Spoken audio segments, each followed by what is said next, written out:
Hello everyone, welcome back to Naomi's Bookshelf, and I have a confession to make. I am a classics-aholic.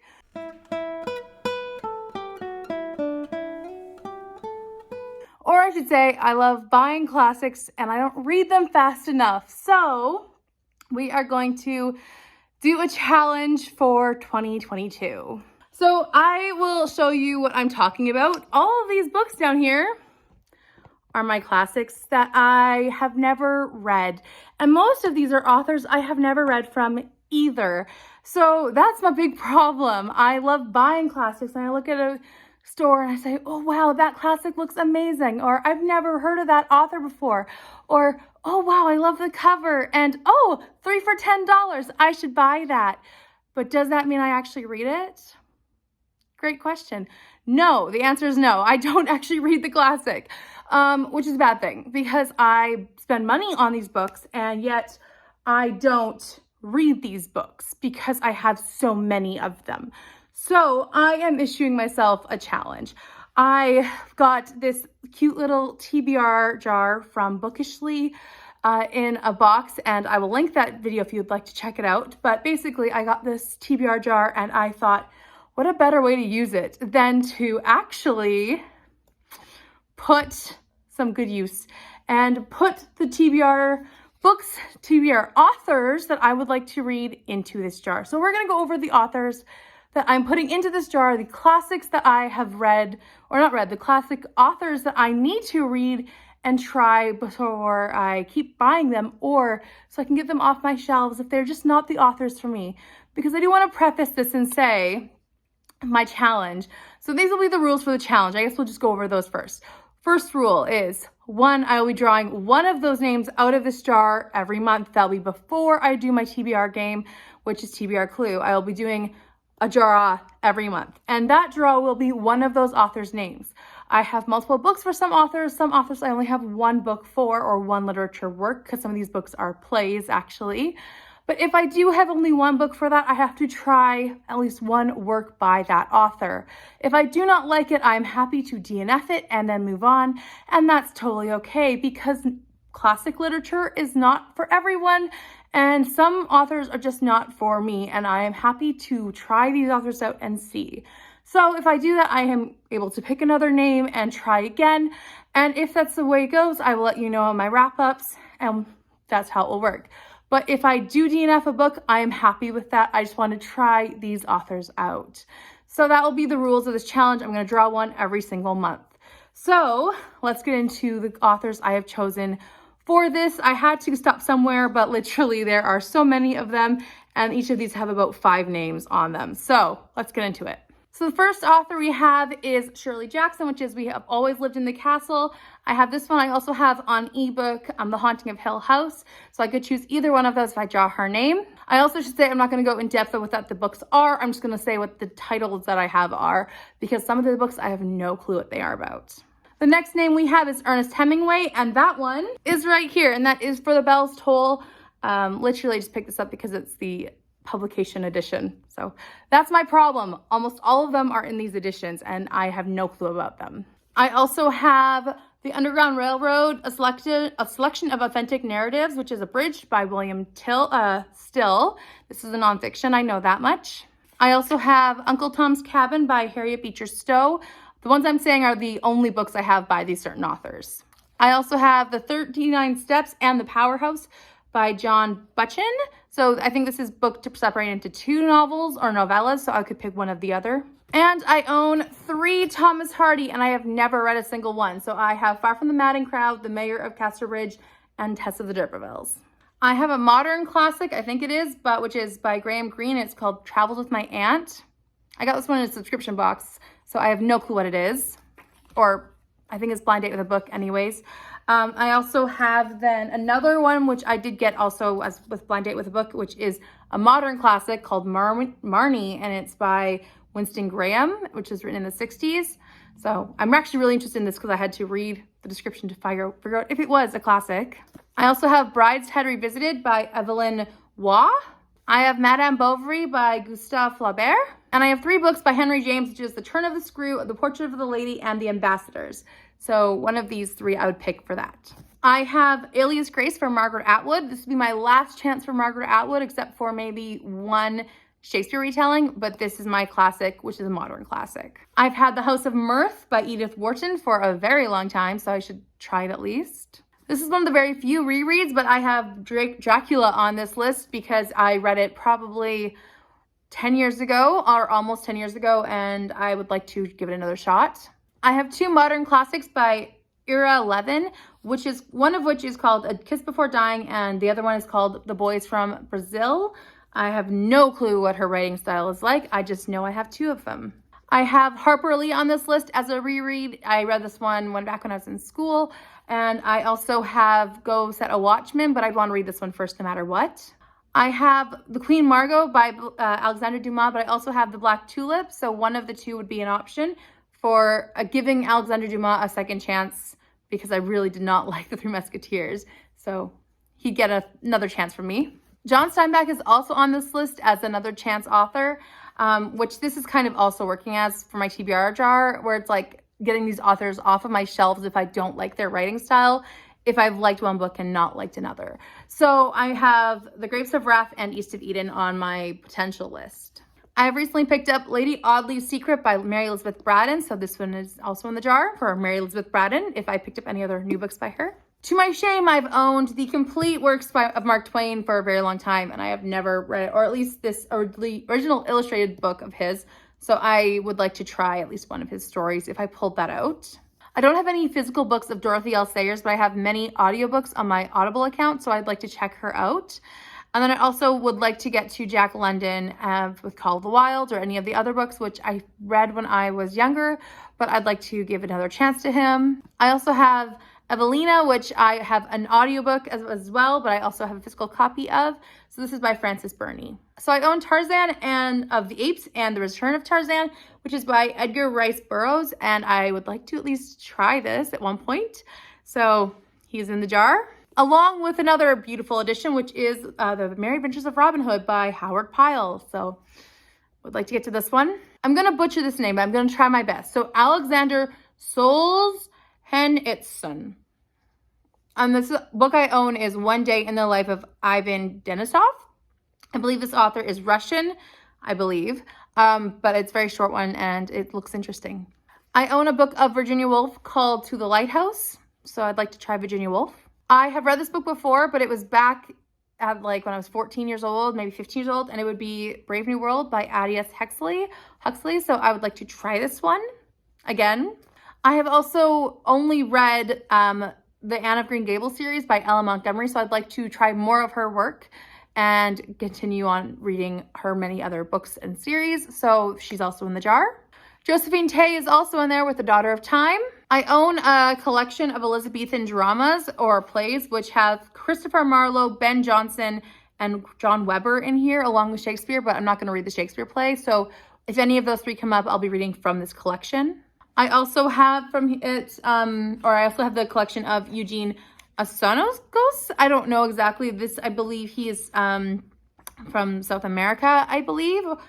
I don't know exactly, but I was very interested in it. I do hear that this one's very radical though, so to be warned for whenever I pull out his name. And then from this, I also have Henrik Ibsen, and I have 4 plays of his as well. So lots of plays, and I'm very excited to continue reading more plays. I also have Fyodor Dostoevsky. I probably said that too fast and it sounded weird, but anyways, I have Notes from the Underground and The Double. I don't know if this is 2 novellas or what, but then I also have Crime and Punishment on my shelves. So one of the other, which I'd probably choose Crime and Punishment, but I have this other collection as well. So we'll go with whichever one. I also have the Complete Father Brown stories by G.C. Chesterton. I believe these are classics, even though I have a modern TV show cover. I also have Kenneth Grahame on the list with The Wind in the Willows, and George Orwell with 1984. I also have several of his other works on audio, being Animal Farm and a couple others, which I can't remember off the top of my head, but basically I would pick any of the ones I would like to if I did pull his name out of the jar. We're almost to the end, don't worry. I also have Tacticus, which is the histories, so just one of these ancient literature, Roman text kind of things that's been translated, so that would be also pulled out.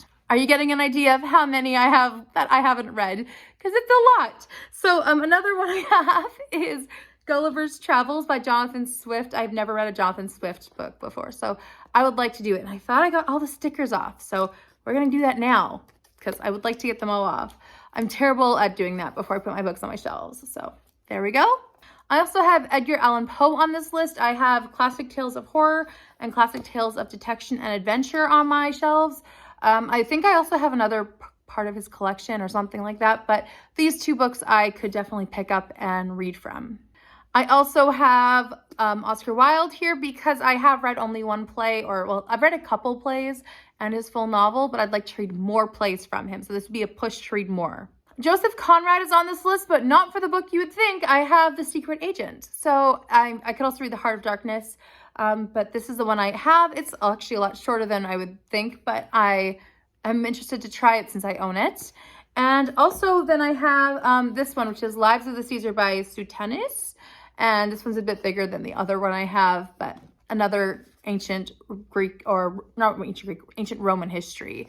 So that would be good. And then we are on to almost only audiobooks. I do have one physical book left though, which is Vindication of the Rights of Women by Mary Wollstonecraft. So this would be an author who I'd want to read from, and I've owned this book for a little while now. And then I do have more audiobooks, which are Ellery Queen. I've heard that this is a pen name, but a classic author, and I have some of the audiobooks on my Audible account. I also have Anna Catherine Green audiobooks as well, and I also have C.S. Lewis audiobooks, which I would like to get more into, like his space trilogy books or something like that, try something different, and Charles Dickens, which I have tons of and I forgot to grab physical books for. But that's an example of how many classics I have from authors, especially who I have never read from before. So this is a big project of mine, and it's probably going to go for at least 2-3 years, to be honest. But I do really want to get this on my way and get going and trying to read these authors out. And if I don't like someone, then that's fine, and I'll just move on and, you know, take these books off my shelves, create more space, and give them to people who can either use them and love them, or give them to a shelf or a center that can sell them for money to charity. So that's my plan. And I would also like to say that I am going to be reading these books probably throughout the year anyways. I'm going to try and prioritize them. So if I pull an author out of the jar and I've already read their only book I had on my shelves, then I will be picking out a new book because I am going to be trying to read these other books. I can foresee myself reading Wind in the Willows in the springtime. And if I pull that book out later in the year, then that's just the way it goes. But we're going to cut up these little papers now and put them in the jar.